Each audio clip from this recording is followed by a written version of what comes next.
There's a version of this that you might recognize. He didn't disappear all at once. He got quieter first, slower to respond, shorter answers. And when you finally asked what was happening, he didn't give you a reason. He gave you fragments. I don't know. I can't do this right now. I need space. It's complicated. Then the conversation stopped. No real ending, no moment when either of you said, "This is over and here's why." Why can someone leave a relationship without giving you the conversation that would have made the leaving make sense? Not whether he still feels something, not whether he's coming back. Something more specific.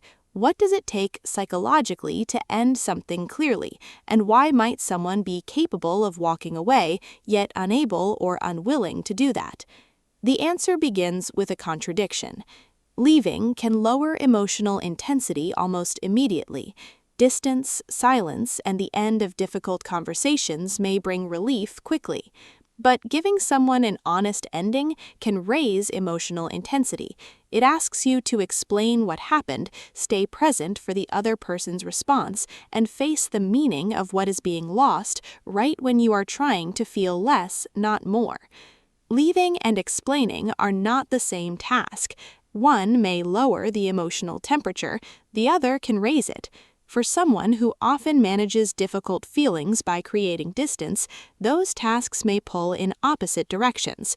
That is one possible lens, not a diagnosis of any particular person. It also does not prove hidden love, regret, or an eventual return. It simply helps explain how someone may complete the exit behaviorally while leaving the ending unspoken. First, it can help to think of a relationship ending on two different levels. There is the behavioral ending. He stops calling, stops making plans, and stops showing up. Then there is the internal process of recognizing, grieving, and eventually accepting what has ended. A final conversation can also create a shared acknowledgement of what happened. Those things do not have to occur together. Someone can behaviorally exit weeks before either person has emotionally processed the loss, so the absence of a final conversation does not necessarily mean the relationship remains open. It may mean the behavioral reality arrived first, while a shared acknowledgement never came. Second, wanting distance is not the same skill as explaining it. Recognizing a need for space is an internal reaction. Explaining that reaction in a way another person can understand is a different task. It requires identifying feelings, putting words around something that may still be confusing, and remaining present while someone responds.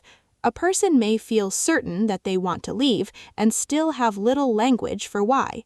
Certainty about the exit does not guarantee the ability to narrate it clearly. Third, withdrawal can function as short-term emotional regulation. For some avoidantly attached people, pulling away may temporarily reduce emotional activation.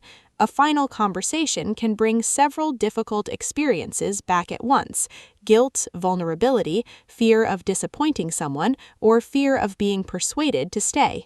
Silence by itself does not prove cruel intent. It does not prove hidden love either. It may sometimes be an attempt to reduce discomfort as quickly as possible. That possible function does not erase the impact. Being left without an explanation can still be deeply painful and unfair. Understanding why withdrawal may happen is not the same as excusing it. Fourth, finality can make the loss feel more real. A clear ending requires someone to acknowledge that something meaningful is over. For the person leaving, speaking those words can turn emotional distance into an undeniable loss. Ambiguity may postpone that recognition. This is not always deliberate. It may come from indecision, shame, avoidance, or simply not knowing how to say something that heavy.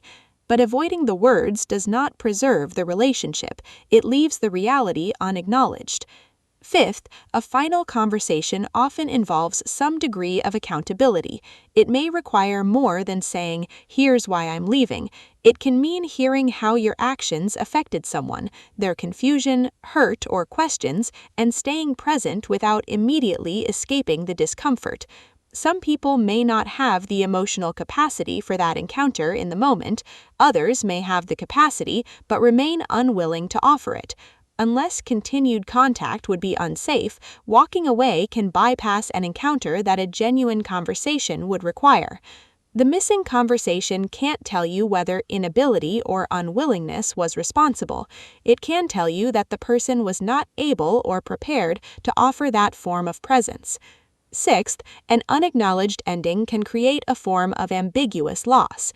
Behavior may clearly indicate that the relationship has ended, but words never confirm it. There is an outcome without a shared account of what happened. Memories of real closeness sit beside sudden silence, and the two do not seem to belong to the same story.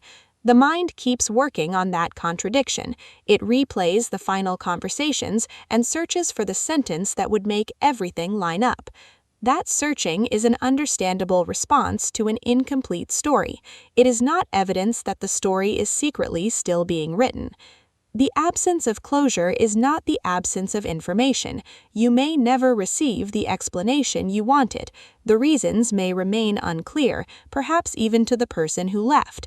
But his decision to not participate in a real final conversation still provides observable information. It shows what he was able or prepared to offer relationally at that time.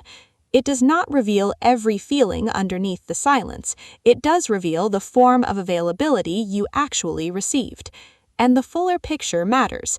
An unclear ending doesn't always come from avoidant attachment. It can reflect general conflict avoidance, emotional overwhelm, limited emotional language, shame, indecision, or fear of being persuaded to stay. Sometimes it reflects indifference. Sometimes it reflects a choice to avoid accountability.